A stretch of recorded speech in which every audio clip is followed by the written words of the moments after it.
என் ரத்தத்தின் ரத்தமான உடன்பிறப்புகளே, என் இரத்தத்தின் இரத்தமான உடன்பிறப்புகளே என மக்கள் திலகம் எம்ஜிஆர் பொதுமக்கள் மத்தியில் பேசுவார்.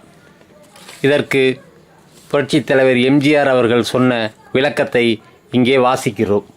நான் சுடப்பட்டு மருத்துவமனையில் இருந்தபோது என் உடலில் இருந்து நிறைய இரத்தம் வெளியேறி இருந்தது. அப்போது என் உடலில் இரத்தம் செலுத்தி என்னை வாழ வைக்க ஆவண செய்தார்கள். இதை குறிப்பிடுவது எனது நீங்கா கடமையாகும். அந்த இரத்தத் துளிகள் என் உடலில் இருப்பதால் தான் நான் மனிதனாக உலாவுகிறேன்.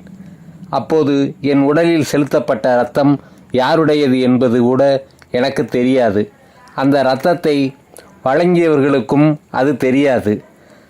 அந்த இரத்தம் பலருடைய இரத்தமானதால் அனைவரையுமே நான் என் இரத்தத்தின் இரத்தமே என்று உரிமையுடன் நன்றி உணர்வுடன் அழைக்கிறேன். இவ்வாறு சொல்லியிருந்தார் பொன்மனச்செம்மல் எம்ஜிஆர்.